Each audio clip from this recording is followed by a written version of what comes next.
Friends, మన కారుణ్య సమూహపు స్వాధ్యాయంలో భాగంగా ఈరోజు ప్రతి ఒక్కరూ తెలుసుకోవాల్సినటువంటి ముక్తి మార్గం గురించి ఈరోజు తెలుసుకుందాం.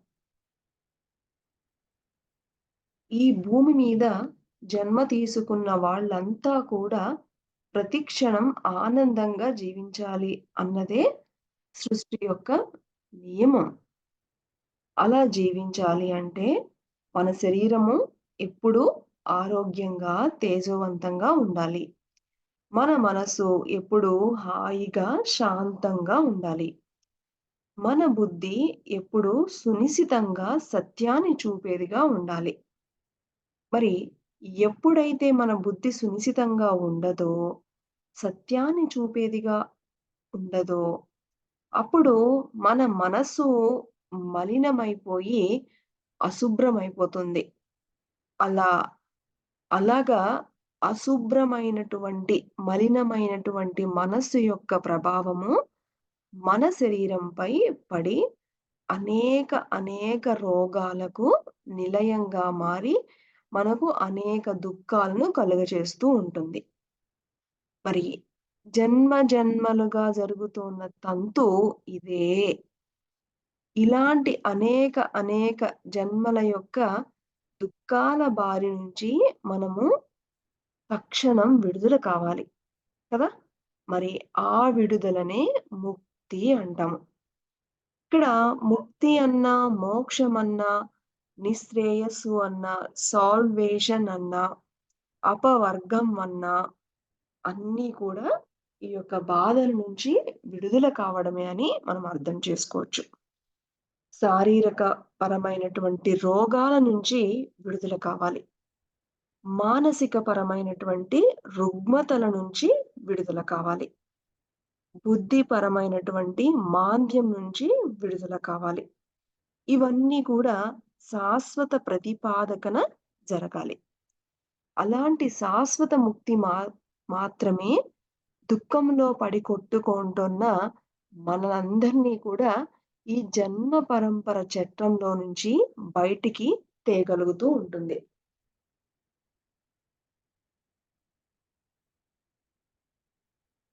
ప్రాచీన భారత ఆధ్యాత్మిక సాంప్రదాయానికి చెందిన సాంఖ్యయోగంలో కపిల మహర్షి త్రివిధ దుఃఖ అత్యంత నివృత్తి, అత్యంత పురుషార్థ అన్నారు.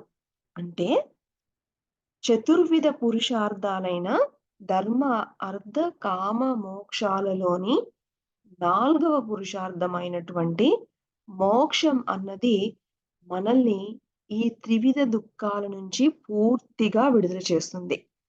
కనుక అదే అత్యంత శ్రేష్టమైనటువంటి పురుషార్థం అని వారి యొక్క ప్రబోధం.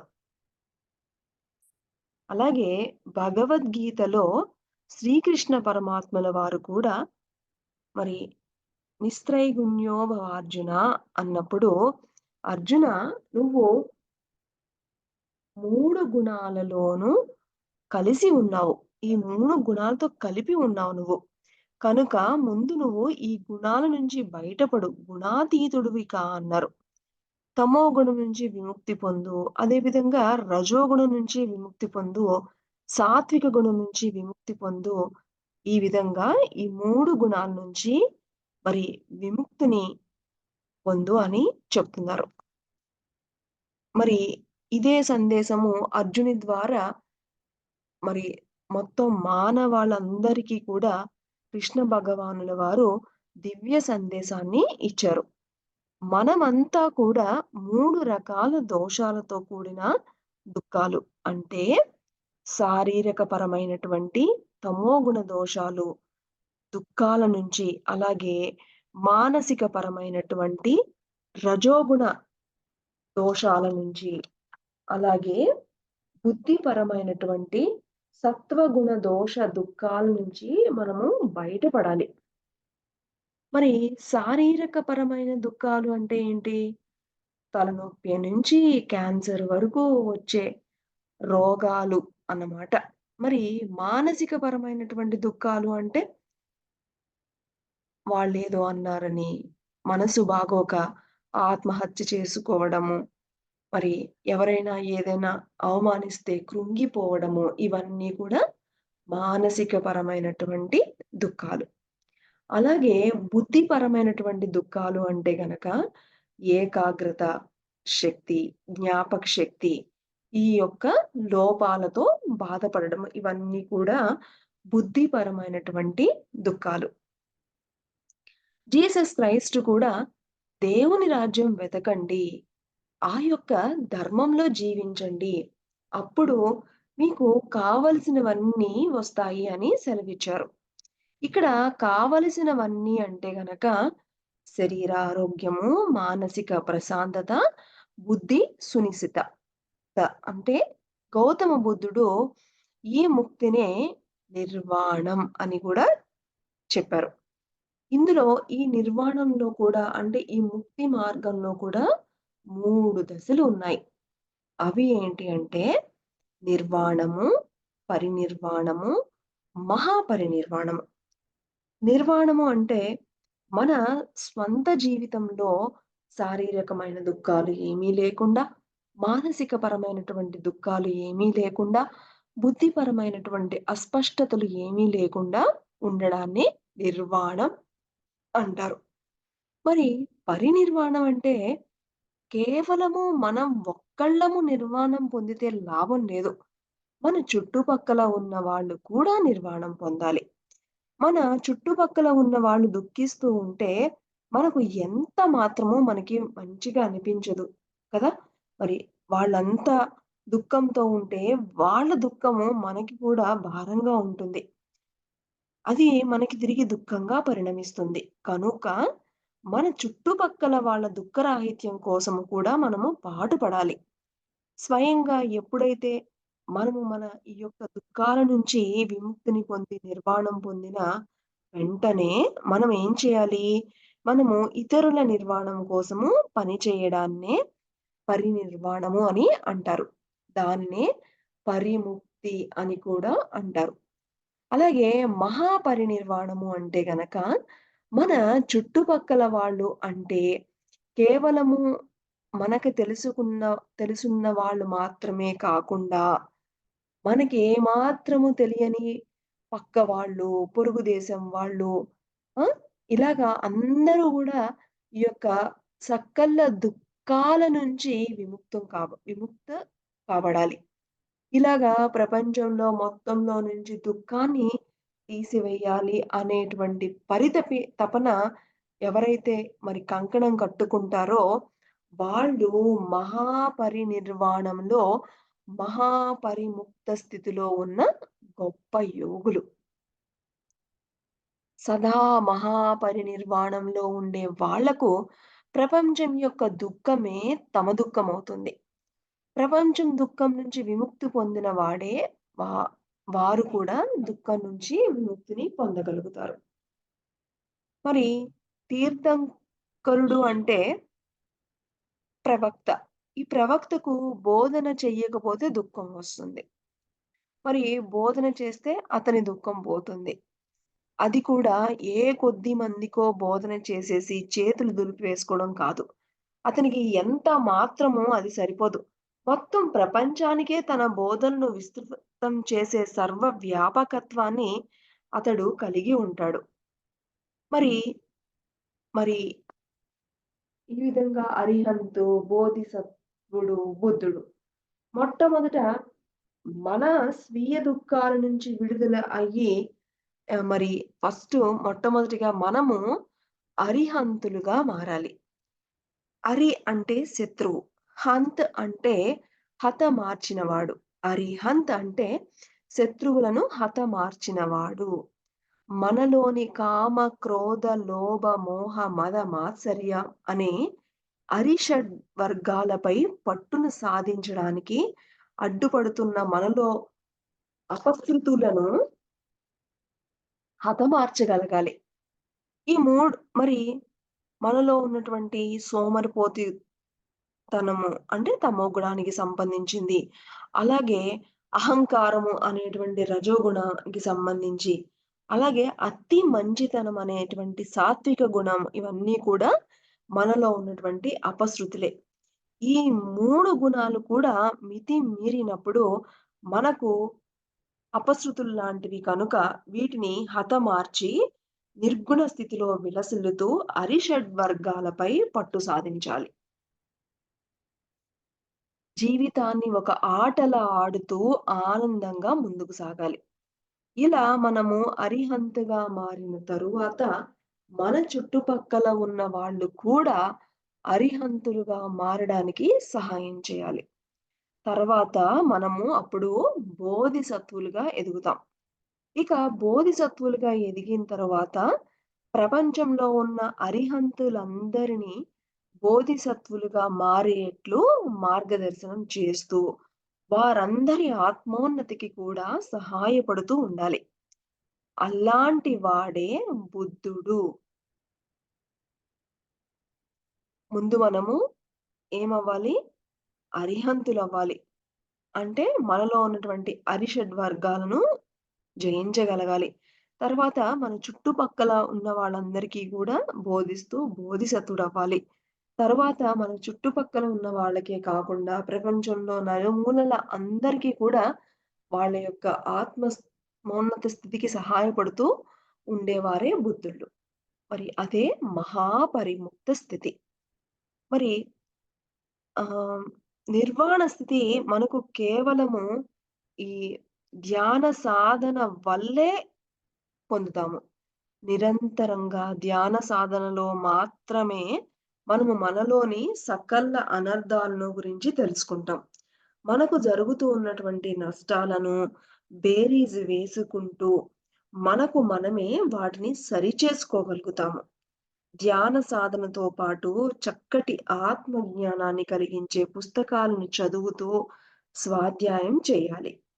ఓషో, రాంప, ఎనిబిసెంట్, యోగానంద పరమహంస, స్వామి రామ లాంటి గొప్ప గొప్ప యోగులు, విజ్ఞులు వ్రాసినటువంటి స్వీయ అనుభవాలతో కూడిన పుస్తకాలను చదవడం ద్వారా అద్భుతమైన జ్ఞాన సాధన జరుగుతుంది. అలా ధ్యాన, జ్ఞాన సాధనలు చేసే వారిలో నిరంతరం మెలుగుతూ ఎప్పుడూ కూడా సజ్జన సాంగత్యం చేయగలుగుతూ ఉండాలి. ఈ 3 రకాల సాధనల ద్వారా మనకు ఎలా మాట్లాడాలి? ఎలా తినాలి? ఎంతవరకు నిద్రపోవాలి? ఎంతవరకు ఆలోచించాలి? ఏమి ఆలోచించకూడదు? అలాగే మన కుటుంబ సభ్యులతో ఎలా మెలగాలి? సమాజంతో ఎలా జీవించాలి? అన్న విషయాలన్నిటిపై ఆధ్యాత్మిక పరమైనటువంటి అవగాహన అనేది కలుగుతుంది. ఈ 3 రకాల సాధనల వల్లనే మన శరీరం నుంచి అన్ని రకాల రుగ్మతలు దూరమవుతాయి. తలనొప్పి మొదలుకొని క్యాన్సర్ వరకు ఏ రోగాలు ఇక ఎప్పటికి కూడా రావు. ఎందుకంటే ఈ రోగాలకి కారణభూతమైనటువంటి అపరిశుభ్రమైనటువంటి నాడీ మండల వ్యవస్థ అంతా కూడా ఎప్పుడైతే మనము ఈ యొక్క ధ్యానము, స్వాధ్యాయము, సజ్జన సాంగత్య సాధనల వల్ల పరిశుద్ధమైపోతూ ఉంటుంది. ఇక పూర్వజన్మ కృతం పాపం వ్యాధి రూపేణ పీడ్యతే అన్నట్లు మనము అనేక జన్మల నుంచి మోస్తున్న ఈ కర్మ ఫలితాలన్నీ అప్పుడు, అప్పుడు మనకి అప్పుడప్పుడు శారీరక వ్యాధుల రూపంలో బయటికి వస్తూ ఉంటాయి. ఇవన్నీ కూడా ధ్యాన శక్తి వల్ల, నిరంతర ధ్యాన శక్తి వల్ల ప్రక్షాళనం జరుగుతూ ఉంటాయి. ఇక మానసిక ప్రశాంతతి చేకూరడం ద్వారా అన్ని రకాల మానసిక రుగ్మతల నుంచి బయటపడి, అవమానాలను సమంగా స్వీకరించే మానస స్థాయికి మనము చేరుకుంటాము. మన గత జన్మల సమాచారం అంతా కూడా అద్భుతంగా మన కళ్ళ ముందే సాక్షాత్కరించడంతో ఆత్మ సత్యాన్ని అర్థం చేసుకోగలుగుతాము. స్వాధ్యాయ, సజ్జన సాంగత్యాదుల ద్వారా బుద్ధిపరమైనటువంటి జ్ఞానము పెరుగుతుంది. దానివల్ల మనకన్నా గొప్పవాళ్ళు కూడా అతి సామాన్యులలా మన ముందు తిరుగుతూ ఉండడం చూసి, మరి వినమ్రత అన్నది విశేషంగా అర్థం చేసుకోగలుగుతాము. పిరమిడ్ మాస్టర్లు ఎప్పుడూ ధ్యానం చేస్తూ, నిరంతర స్వాధ్యాయం చేస్తూ, సజ్జన సాంగత్యాలు చేస్తూ, ఇతరులతో కూడా చేయిస్తూ, ఎల్లప్పుడూ మహాపరిముక్త స్థితిలో ఉంటారు. ఇలా ఈ భూమి మీద పుట్టి తమ పనిని సంపూర్ణంగా పూర్తి చేసుకునే వాళ్లకు ఇక మళ్ళా పుట్టాల్సినటువంటి అవసరం కూడా ఉండదు. అరిహంతగా చనిపోయినా మళ్ళా పుట్టాల్సిందే. బోధిసత్వుడిగా చనిపోయినా మళ్ళా పుట్టాల్సిందే. కానీ బుద్ధుడిగా చనిపోయినా ఇక పుట్టవలసినటువంటి అవసరము ఎంత మాత్రము ఉండదు. కనుక బుద్ధుడిగా ఎదిగే వరకు ఆత్మ యొక్క జన్మ పరంపర ఈ విధంగానే కొనసాగుతూ ఉంటుంది. భగవద్గీతలో శ్రీకృష్ణుల వారు చెప్పినట్లు, "అర్జున, నువ్వు నేను ఎన్నో జన్మలు ఎత్తాం. అయితే నాకు నా జన్మలతో పాటు నీ జన్మల గురించి కూడా నాకు తెలుసు. కానీ నీకే ఏమీ తెలియదు" అంటూ జన్మ పరంపర జ్ఞానం యొక్క గుట్టును విప్పి చెప్పారు భగవద్గీతలో శ్రీకృష్ణ పరమాత్ముల వారు. ఈ జన్మ పరంపర జ్ఞానమే ముక్తి. ఈ జ్ఞానం వల్ల నేను అశాశ్వతమైన దేహంలో నివసిస్తూ నా శాశ్వతమైన ఆత్మను అన్న కర్మ సిద్ధాంతాన్ని మనం అర్థం చేసుకుంటాం. నా వాస్తవానికి నేనే సృష్టికర్తను కనుక, నా సంకల్ప శక్తి ద్వారా నేను నా వాస్తవాన్ని మార్చుకుని, నా కర్మ పరంపర చట్రంలో నుంచి బయటపడడానికి ప్రయత్నం చేయడం జరుగుతుంది. ఈ యొక్క జ్ఞానాన్ని పొంది మరి ఈ ఈ యొక్క కర్మ పరంపరలో నుంచి విడుదల కావడానికి ప్రయత్నం చేస్తాం. ఇలాంటి ముక్త స్థితి మనకు ప్రార్థన ద్వారానో, భజనల ద్వారానో, తీర్థయాత్రలు చేయడం ద్వారానో, లేదా గురువులను పాదసేవనం చేయడం ద్వారానో, లేక విగ్రహారాధన ద్వారానో, లేదా మంత్రోచ్చారణ చేయడం ద్వారానో ఎంత మాత్రము కలగదు. ధ్యానంలో మనము మన స్థూల శరీరం నుంచి బయటికి వచ్చి, మన సూక్ష్మ శరీరంతో విహరిస్తూ, సూక్ష్మ లోకాల అనుభవాలు పొందడం ద్వారా వస్తుంది. సూక్ష్మ శరీరం నుంచి కూడా విడిపడి, కారణ శరీరంతో విహరిస్తూ, కారణ లోకాల అనుభవాలు పొందడం ద్వారా వస్తుంది. ఆ తరువాత కారణ శరీరంలో నుంచి కూడా బయటికి వచ్చి, మహాకారణ శరీరంలో, మహాకారణ లోకాలలో విహరిస్తూ, అక్కడ అనుభవాలను కూడా పొందుతూ ఉంటేనే వస్తుంది. మహాకారణ లోకాలలో మాత్రమే మనకు ఈ సృష్టి యొక్క పూర్ణ రచనా స్వరూపము అనుభవపూర్వకంగా అవగతమవుతుంది. ఇంత తతంగం జరిగితే కానీ మనకు ఈ ముక్త స్థితి అనేది లభించదు. కనుక నేను కేవలము శరీరాన్ని మాత్రమే అనుకుంటూ, "హే భగవాన్, నాకు మోక్షాన్ని ఇవ్వు" అని అడగడము కేవలము మూర్ఖత్వం అనిపించుకుంటుంది. అసలు అలా అడగగానే ఏదైనా ఇచ్చేయడానికి ఏ దేవుడు కూడా దిగిరాడు.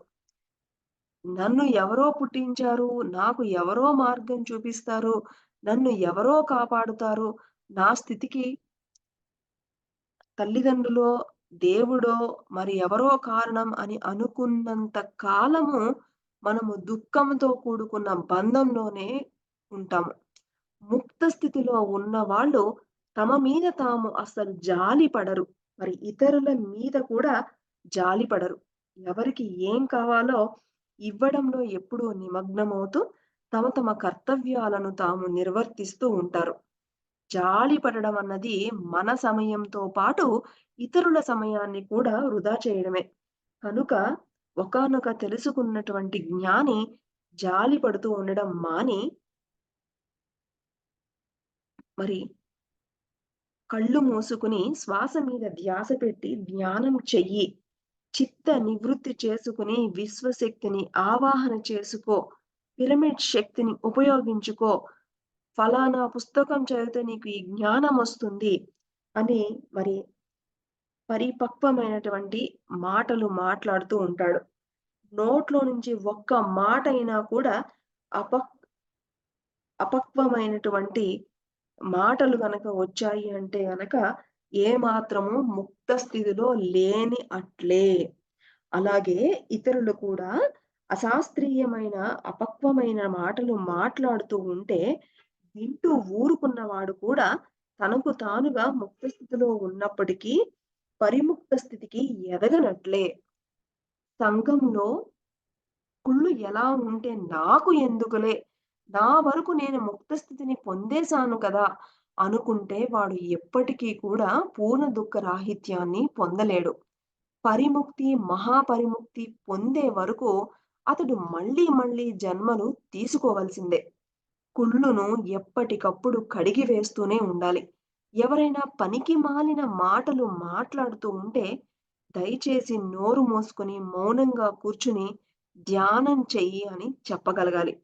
మాంసాహార భక్షణ చేస్తూ ఉంటే, అది అనాధ్యాత్మికం, మరి అశాస్త్రీయం అని చెప్పాలి.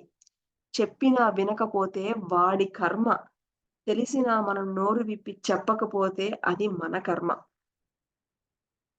మరి మరి అష్టావక్రుడు చెప్పినట్లు ముక్త స్థితిని అభిమానించేవాడు శాస్త్రీయమైన పద్ధతిని అనుసరిస్తే ముక్తుడవుతాడు. బంధాన్ని అభిమానించేవాడు బద్ధుడే అవుతాడు. యా మతిః సా గతిర్భవేత్.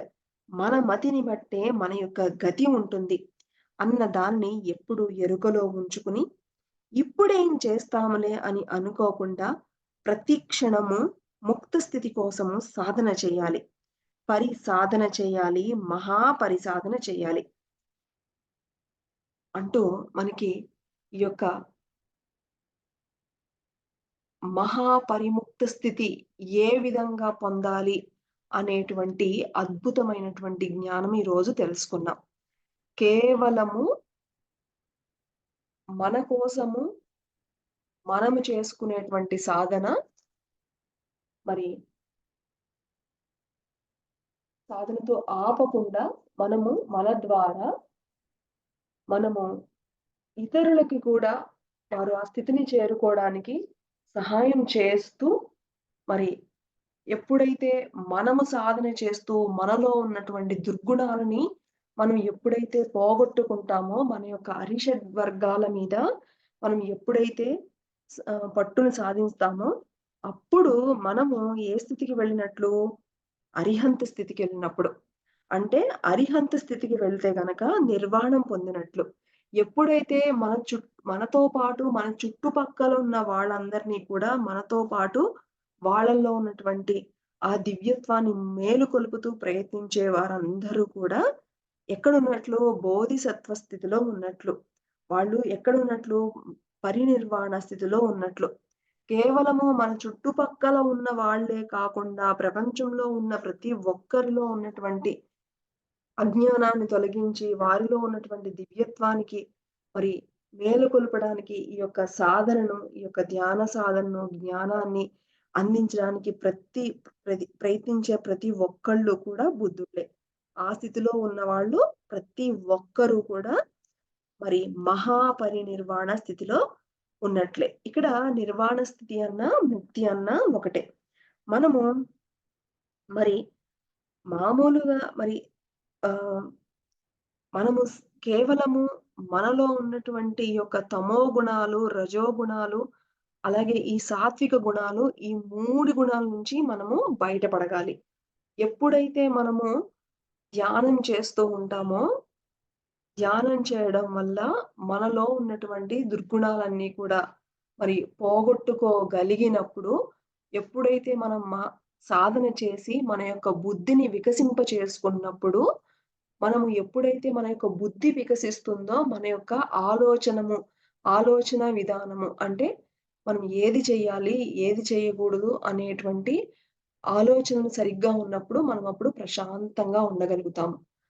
ఎప్పుడైతే మనం ప్రశాంత స్థితిలో ఉంటామో, ఈ తమో గుణానికి సంబంధించినటువంటి అనారోగ్యానికి కారణమైనటువంటి అన్ని అనారోగ్యాల నుంచి మనం బయటపడగలుగుతాము. సో, మనము మహాపరినిర్వాణ స్థితి చేరుకోవాలి అంటే, ముందల మనము పరినిర్వాణం పొందాలి. పరినిర్వాణం పొందాలి అంటే గనక, ముందు మనము ఎంతో సాధన చేసి, చిత్తశుద్ధితో సాధన చేసి మనలో ఉన్నటువంటి ఈ యొక్క తమోగుణ, రజోగుణ, సాత్విక గుణ దోషాలన్నింటినీ తొలగించుకోగలిగినప్పుడు, మన బుద్ధి ఎప్పుడైతే వికసిస్తుందో, ఆ వికసించిన బుద్ధితో మన యొక్క ఆలోచనలు సరిచేసుకోవడం ద్వారా, మన ఆలోచనలు సరిచేసుకోవడం ద్వారా, దాని యొక్క ప్రభావము మన దేహంలో ఉన్నటువంటి అనారోగ్యాలన్నింటిని గూడా మనము పోగొట్టుకోవడం, పోయి చక్కటి సంపూర్ణ ఆరోగ్యాన్ని పొందుతాము. సో, ఈ విధంగా మనం కేవలము మనము పొందడమే కాకుండా, మన చుట్టుపక్కల ఉన్న వాళ్ళకి, మన మన ప్రపంచంలో ఉన్న ప్రతి ఒక్కరికి గూడా సహాయం చేయడమే బుద్ధులు కావడము, మహాపరినిర్వాణ స్థితిని పొందడం. మరి ఈ యొక్క స్థితిలోకి వెళ్ళాలి అంటే ముఖ్యంగా మనం చెయ్యవలసింది ధ్యానము. ప్రతిరోజు ధ్యానము చేయడము. ప్రతిరోజు గూడా అప్పటికే ఎంతో సాధన చేసి వారి యొక్క అనుభవాలుని మరి ఇచ్చినటువంటి చక్కటి స్వాధ్యాయం చేయడము. ప్రతిరోజు చేసేటువంటి ఈ యొక్క సజ్జన సాంగత్యంలో పాల్గొనడం ద్వారా మన యొక్క బుద్ధి వికసిస్తుంది. ఎప్పుడైతే మన బుద్ధి వికసిస్తుందో మన యొక్క ఆలోచనలు మారుతాయి. ఎప్పుడైతే మన ఆలోచనలు మారతాయో మన యొక్క ఆరోగ్యము సరి అవుతుందనమాట. సో, ఈ విధంగా ప్రతి ఒక్కరు కూడా ఈ అన్ని రకాల దుఃఖాల నుంచి బయటపడడమే ముక్తి, మరి పరిముక్తి, అలాగే మహాపరిముక్తి అన్న నిర్వాణం, పరినిర్వాణం, మహానిర్వాణం అన్నా కూడా మరి ఒకటే అని తెలుసుకున్నాం. సో, ఈ యొక్క మహాపరినిర్వాణం పొందాలి అంటే గనక ముందుగా మనం ఒక్కొక్క అడుగు వేసుకుంటూ మరి మహానుభావులు నడిచినటువంటి బాటలో మనందరము నడవాలి అనేటువంటి చక్కటి స్ఫూర్తిని మనము ఈరోజు మన స్వాధ్యాయంలో తెలుసుకున్నాం. ఈరోజు మనకి జ్ఞానాన్ని అందించినటువంటి గురువులకు, దివ్యులకు, విశ్వానికి కృతజ్ఞత తెలుపుకుంటూ మరి ప్రతిరోజు ఈ 3 చక్కగా ఆచరిస్తున్నటువంటి మన కారుణ్య సమూహంలో మరి దీని తర్వాత డిస్కషన్‌లో గూడా పాల్గొందాము. ఇంకా ఎవరైనా ఆహ్, మన కారుణ్య సమూహంలో ఇంకా జాయిన్ అవ్వట్లేదు అనుకున్న వాళ్ళు, మరి కారుణ్య సమూహపు లింక్‌లో మరి ప్రతిరోజు కూడా 9-10 జరిగేటువంటి స్వాధ్యాయంలో అందరూ పాల్గొనడానికి ఇదే మా ఆహ్వానం. Thank you.